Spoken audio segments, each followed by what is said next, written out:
Most of us are still asleep. We are told what to do by corporate media. Like good little sheep, we obey. When will enough be enough? On September 11, 2001, America was hit hard by a terrorist attack. 8.5 years later, with all the technology in the world that America possesses, we still haven't found what we're looking for. The camera is the election. It's not what you pull inside the booth. That is the election, not this one. There, it's a little bigger on over at Wolf Blitzkrieg, CNN. Any thoughts? I just heard something about the 9/11 Commission, right? How people want to reopen it, should it be reopened, whatever. I mean, whether the towers fell down, you know, if our government did it or, you know, whoever did it, you know, just the fact that all these people are taking their time out of their day, you know, to get their voice heard, say, hey, you know, something's not right, you know, let's look at this again. And, you know, just that's what America's about. Whether a lot of people are coming out saying something's not right with this, and yet no one's doing anything about it.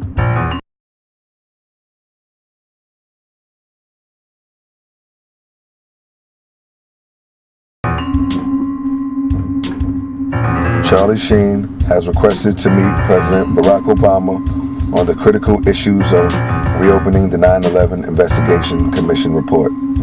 President Barack Obama has obliged, and this is how the meeting went down. In the blue corner, weighted at 176 pounds, a celebrity with an opinion. But is he qualified, or is he just another Hollywood clown? But he pays his taxes and has lots of questions.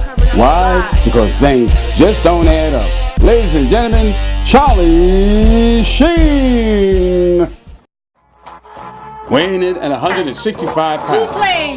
Ex-senator from the windy city of Chicago, Illinois. Our new elected first Afro-American 44th President of the United States. Here to give us hope and change. Ladies and gentlemen, in the red corner, Barack Obama!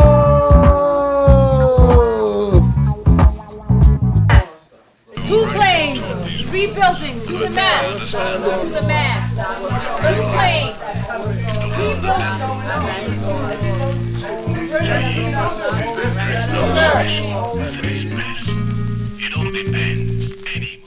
Good afternoon, Mr. President. Thank you for taking time out of your demanding schedule. I really appreciate it. My pleasure. The content of your request seemed like something I should carve out a few minutes for.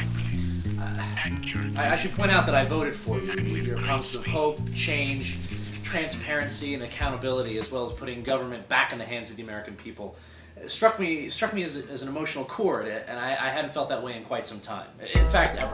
And I appreciate that, Charlie. Big fan of the show, by the way. Yeah, I'm watching this boring Charlie Sheen show here.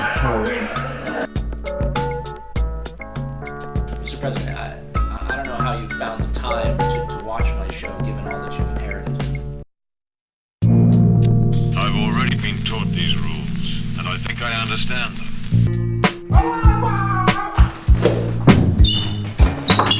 Not to be abrupt with you, but you have 19 minutes left. I'll take that as an invitation to cut to the chase.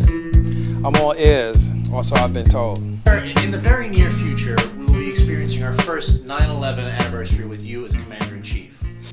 A very solemn day for our nation, a day of reflection, and yet a day of historical consciousness as well. Very much so indeed. Now, in researching your position regarding the events of 9/11 and the subsequent investigation to follow, am I correct to understand that you fully support and endorse the findings of the Commission report, otherwise known as the official story?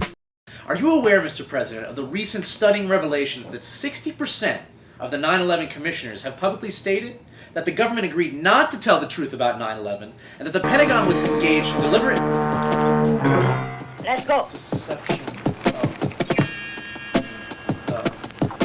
of their response to the attack? I'm aware of certain infighting during the course of the very thorough and tireless investigative process.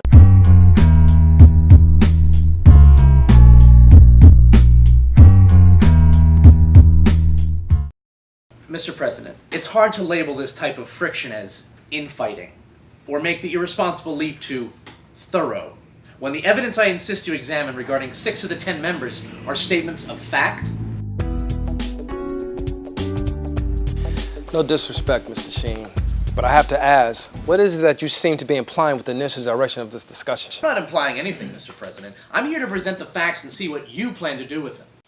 Let me guess, your facts allegedly supporting these claims are the folders you brought with you? Again, sir, these are not my opinions or assumptions. This is all a matter of public record, reported through mainstream media, painstakingly fact-checked and verified. You'll notice, sir, on page 1 of the dossier dated August of '06 from the Washington Post, the statements of John Farmer, senior counsel of the 9/11 Commission, his quote stating, "I was shocked how different the truth was from the way it was described."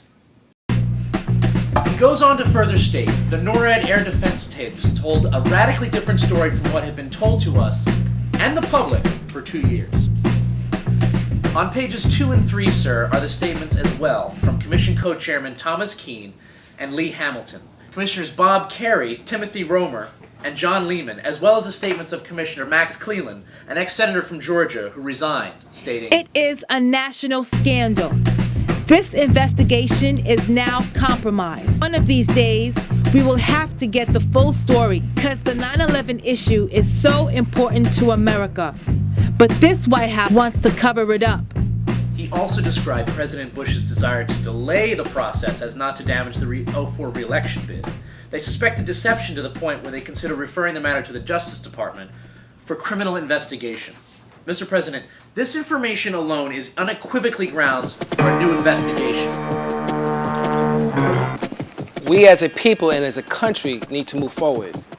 It is obviously in our best interest as a democratic society to focus our efforts and our resources on the future of this great nation and our ability to protect the American people and our allies from this type of terrorism in the coming years. Sir, how can we focus on the future when the Commission itself is on the record stating that they still do not know the truth? From the very top of the investigation, 6 of the 10, top people on the commission have stated that the report was completely illegitimate. Here's a report that they spent $4 million on. They spent $80 million on Clinton and Monica. Even what you state might in some capacity begin to approach an open discussion or a balanced debate. I can't speak for or about the decisions certain commission members made during an extremely difficult period. Perhaps you should be interviewing them instead of me.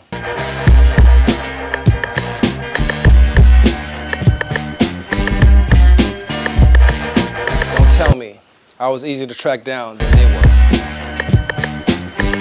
Not exactly, sir. But let's be honest. You're the President of the United States. The buck stops with you. 9/11 has been the pretext for the systematic dismantling of our Constitution and Bill of Rights. Your administration is reading from the same playbook that the Bush administration foisted on America through documented secrecy and deception. Mr. Sheen, I'm having a difficult time sitting here and listening to you draw distorted parallels between the Bush and Cheney regime and mine. Mr. President, the parallels are not distorted just because you say they are. Let's stick to the facts. You promised to abolish the Patriot Act and then voted to reauthorize it. The thing about the Patriot Act is that this is something that would have been 95-5 rejected. This is something that the right could have united with the left on had anyone been allowed on television. You pledged to end warrantless wiretapping against the American people and now energetically defend it.